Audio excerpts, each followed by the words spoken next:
নমস্কার, আমি ডক্টর বর্ণালী ঘোষ। আজকে আমরা একটা অন্যরকম বিষয় নিয়ে আলোচনায় যাব। যেরকম আমরা সরাসরি প্রেগনেন্সি রিলেটেড অনেক কথা বলেছি, আমরা হয়তো অন্যান্য কিছু গাইনোকোলজিক্যাল ডিসঅর্ডার নিয়েও অনেক কথা বলেছি, কিন্তু এখন একটু লেস নোন একটা টপিকে যাব, যেটা নিয়েও এখন ধীরে ধীরে অ্যাওয়ারনেস বাড়ছে বা বাড়ার দরকার বলে আমরা মনে করি। সেটা হচ্ছে pelvic floor dysfunction. Pelvic floor dysfunction বলতে আমাদের প্রথমে যেটা জানতে হবে সেটা হচ্ছে হোয়াট ইজ পেলভিক ফ্লোর। মানুষ যখন কোয়াড্রুপেড থেকে বা 4 পায়ে চলা থেকে 2 পায়ে চলতে শুরু করলো, সেই সময়টা মানুষকে কিছু কিছু হেলথ প্রবলেমস আপনাতে হলো, স্বীকার করতে হলো।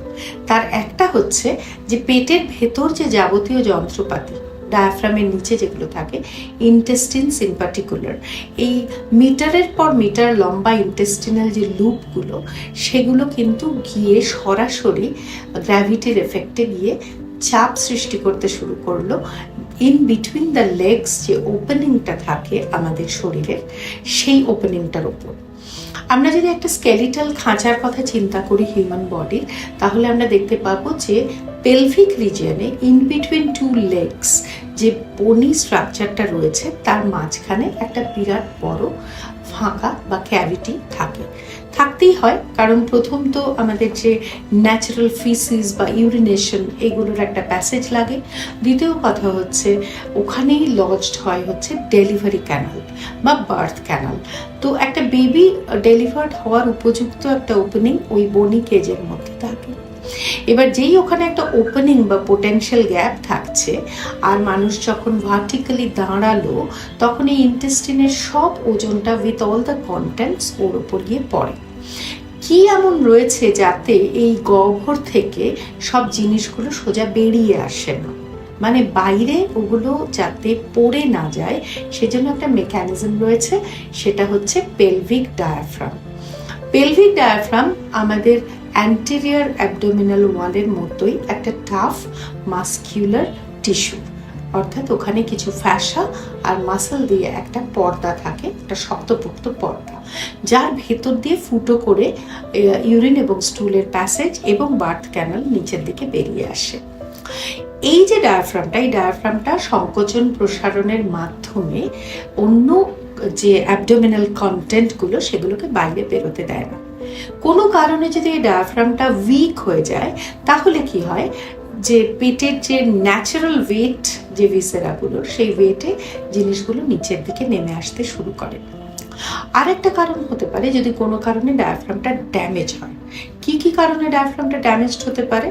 এক হচ্ছে একটা মানুষের যদি ক্রনিক কাফ থাকে, খুব কাশি, সারা বছর ধরে কাশি, অনেক বছর ধরে কাশি, তাহলে কি হচ্ছে বারবার কাশির জন্য ওই ডায়াফ্রামটা বা মাসকিউলার যে পর্দাটা, সেটা অনেকটা পাতলা হয়ে যায় বা ঝুলে যায়। আর কি হতে পারে? যদি কোনো কারণে ক্রনিক কনস্টিপেশন হয়, অর্থাৎ ভালো মতো বাওয়েল মুভমেন্ট হয় না, প্রচণ্ড চাপ দিয়ে বাওয়েল মুভমেন্ট হয়, কষা পটি হয়, সেক্ষেত্রেও এই চাপের জন্য ওই যে ডায়াফ্রামটার কথা বললাম সেটা উইক হয়ে যেতে পারে। আর একটা মেয়েদের ক্ষেত্রে খুব ইম্পর্টেন্ট হচ্ছে ভেজাইনাল অথবা সিজারিয়ান বার্থ। অনেকে ভাবেন যে সিজারিয়ান বার্থের ক্ষেত্রে এই পেলভিক ডায়াফ্রামটা বা পেলভিক ফ্লোরটা ড্যামেজড হয় না, সেটা ভুল কথা। কারণ 9 মাস ধরে বাচ্চাটাকে যখন পেটে বইতে হয়, তাহলে সেই বাচ্চার ওয়েট সহ গ্র্যাভিড ইউট্রাস কিন্তু একটা ভার্টিক্যাল যে হেঁটে চলে বেড়াচ্ছে, তার ক্ষেত্রে ওই ডায়াফ্রামটার উপর কন্টিনিউয়াসলি প্রেশার ক্রিয়েট করছে, এবং একটা গার্ডার যেরকম অনেক টানলে লম্বা হয়ে যায়, ঠিক একইভাবে ওই ডায়াফ্রামটা বা ওই পেলভিক ফ্লোরটা আস্তে আস্তে উইক হয়ে যায়, লুজ হয়ে যায়। এই সব ক্ষেত্রে দেখা যায় পেলভিক ফ্লোর ড্যামেজ হয়, এবং তারপর আস্তে আস্তে ইউটেরাসটা যেহেতু সবচেয়ে নিচে থাকে, সেটা নিচে নামতে শুরু করে। প্রথম হচ্ছে ইউটেরাইন প্রোলাপস, তারপরে দেখা যায় হচ্ছে ইউরিনারি ইনকন্টিনেন্স, অর্থাৎ যে ইউরিনটা পেলে হোল্ড করার ক্ষমতা বা পটি পেলে সেটা হোল্ড করার ক্ষমতা, এগুলো অনেকটা কমে আসতে থাকে।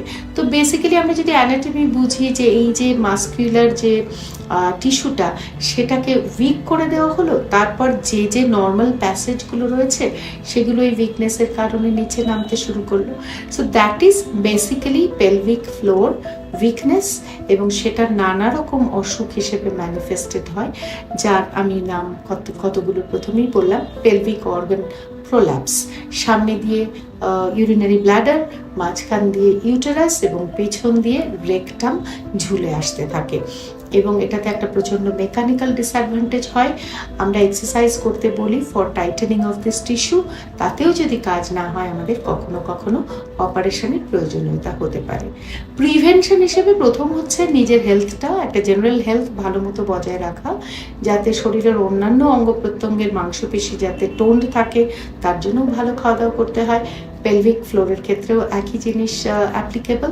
আরেকটা হচ্ছে ক্রনিক অসুখগুলো, যেগুলো যেরকম বললাম কাশি এবং কনস্টিপেশন, সেটা আপনাকে চিকিৎসা করাতে হবে।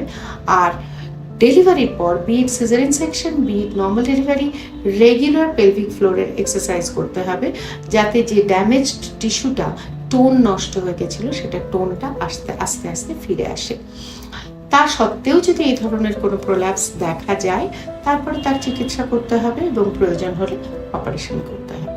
তো এইগুলো সম্পর্কে অ্যাওয়ারনেস সবার থাকলে আমার মনে হয় কোথাও কোথাও প্রাইমারি প্রিভেনশন বা আরও বেশি ক্ষতির হাত থেকে আপনারা বাঁচতে পারেন। আজকের জন্য এইটুকুই, নমস্কার।